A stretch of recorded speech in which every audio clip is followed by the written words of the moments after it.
This is a Red FM Vancouver podcast. Make sure you hit subscribe for more great content. For further info, log on to redfm.ca. ਹੁਣ ਸਾਡੇ ਨਾਲ ਸਾਡੇ BC ਦੇ health minister honourable Adrian ਗੱਲਬਾਤ ਕਰਨਗੇ. Minister, good morning. Good morning, Harjinder. How are you? Very good. Thank you very much for joining us, and let me congratulate you on opening of this second urgent primary care center. Tell us more about it. Yeah, I think it's really good news for the people of Surrey. You know, we opened up the Surrey Wally Centre, which has really been helpful, especially during the COVID-19 period, but before that, with tens of thousands of visits. The new centre is the Surrey Newton Urgent and Primary Care Centre. It's at 6830 King George Highway. We're opening it up right now from 5 to 9, from Monday to Friday, and from 9 to 9 Saturday and Sunday. In other words, to provide service during times when other facilities and offices aren't open. And then starting at the end of July, we're going to go 9 to 9 every day, 7 days on 7, 365 days a year. And what this will do, it adds some team-based care and some primary care to the Newton area of Surrey. And it's part of our partnership with the Surrey North Delta Division of Family Practice. And I think what you're going to see there is not just doctors, but doctors and nurse practitioners and pharmacists and registered nurses and clinical counselors to give the full range of healthcare. So it's not just urgent care on the day, but connecting you to what's called longitudinal care in the healthcare system. So it's really exciting. It's a really positive thing that Fraser Health has done in Surrey. It's part of our the Premier's primary care plan, and I think it's good news for everybody. Minister, you probably remember that this Surrey North Delta Family Practice has opened a South Asian Health Center before, the same place. As a matter of fact, it was developed at that time, and that failed. So how would you ensure that this health center is more useful? It doesn't meet the same fate as South Asian Health Center.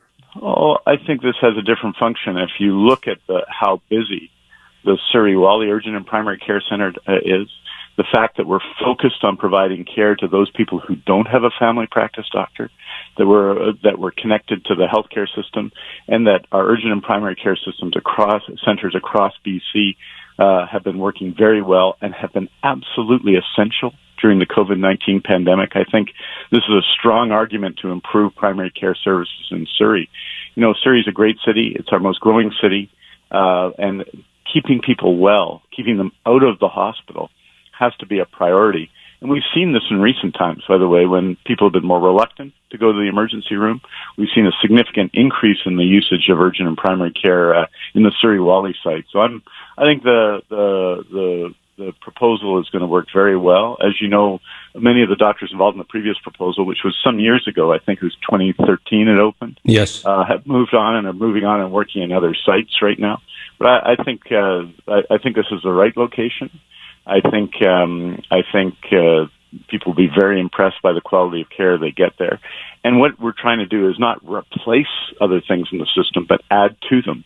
There are tens of thousands of people in Surrey without a family practice doctor. There are lots of people who work during the week, and when an urgent item comes on the weekend or in the evening, they have no choice but to go to the emergency room. And there's lots of people who are dealing with mental health issues who will like the team-based care where we're able to refer people and get rapid action on mental health and addiction issues. So it's going to fully open at the end of July, but it's open now, 5 to 9. And I really think that this is just an addition to the many things we're doing in healthcare in Surrey. And I think for Surrey, having high-quality healthcare. Minister, give us some good news about the Cloverdale Hospital to the people of Surrey. It's great news. We announced it in December, said 12 months to get a business plan together, to publish it, to get the business plan done and approved, which is the next phase. We're right on track in spite of COVID-19 pandemic. I think that's going to be an incredible addition to the life of Surrey. And it's, as you know, it's an addition to a lot of the things we're doing, because I think people in Surrey... So any progress, latest progress? Oh, sorry. The progress is going. We said 12 months. We're right on track. I'm really excited about it, because I think its location right beside Kwantlen University College is going to make it not just, and we've seen this in recent times, the need to connect new education with healthcare, advanced education with healthcare, and get us the staff we need to run a great second hospital in Surrey. I think it's the right location at the right time, and people are, I think, really enthusiastic about it. And I'm very enthusiastic. We'll have to try and do it if we can, if we're not doing it virtually in December. Get together and when we approve the business plan and talk about it then. So in December, a business plan can be approved?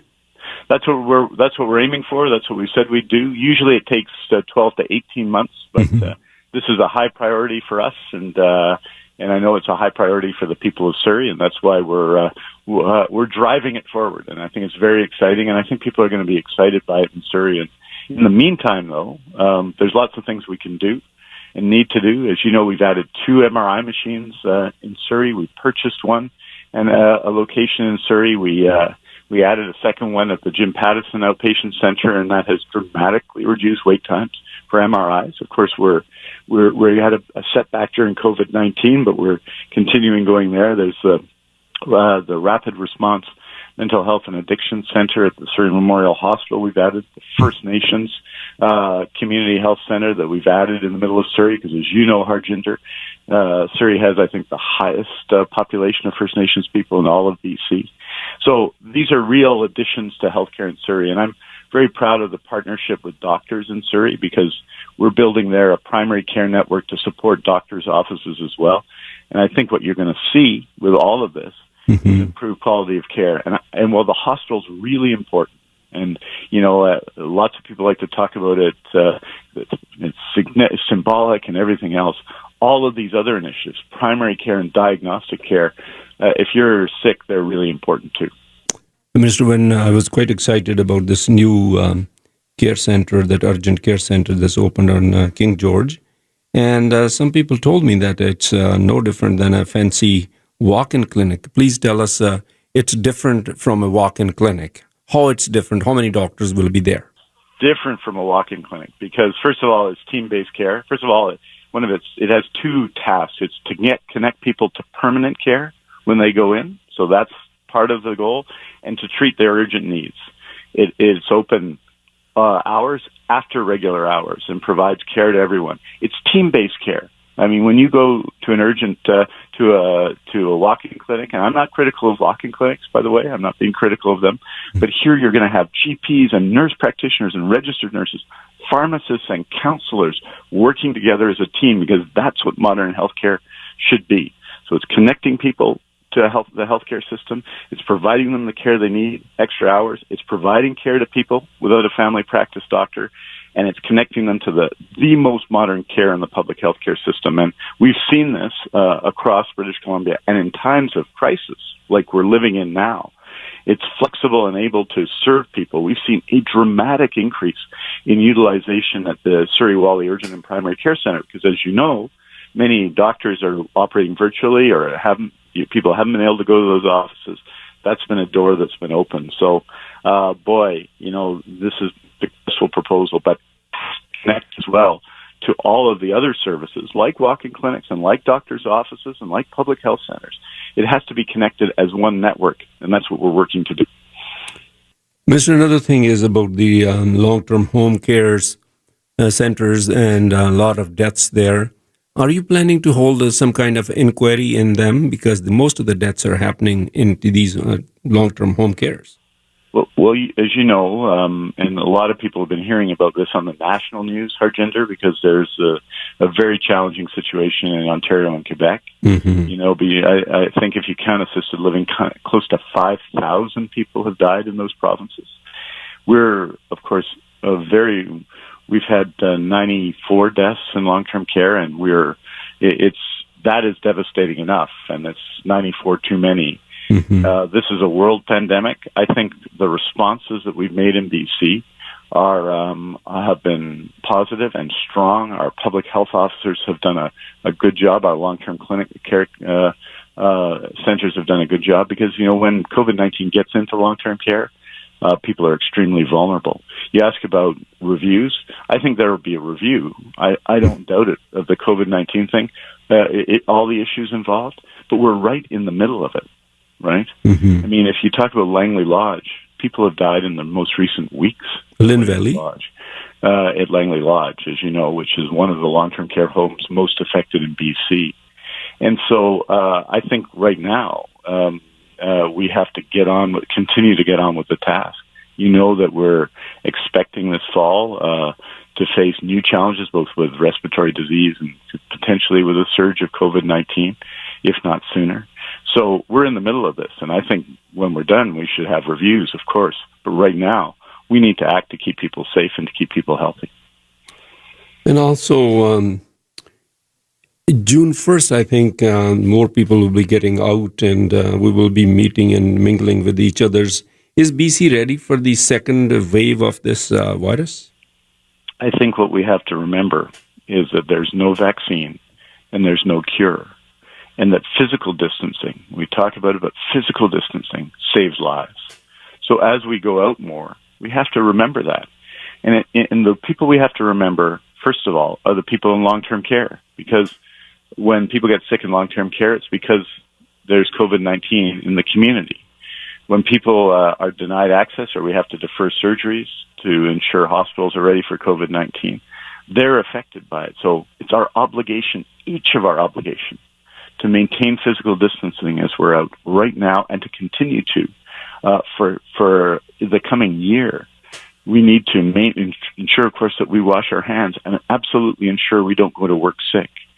These are the things that we have to do. These are our obligations to one another. People talk about rights often, Harjinder. Mm-hmm. These are our obligations to one another. And so are we ready? I think BC residents, the residents that are listening to us now, have done a very, very good job up to now. The reason that we've flattened the curve in BC, people talk about governments and politics and all this stuff, it's because the people of BC took action. We can be proud of this. We have this in our hands, but we've got to take the steps we need to take to keep transmission low. And that's not going to change. That's not going to change in phase 2. It's not going to change in August. It's not going to change in October. We've got to keep doing these things. These are the ways that we stay safe now. That's how we prepare for a potential surge in cases later on in the year. Mr. Dixon, I want to really thank you for giving us updates daily with Dr. Henry, and we've been watching you. Your hairs are growing.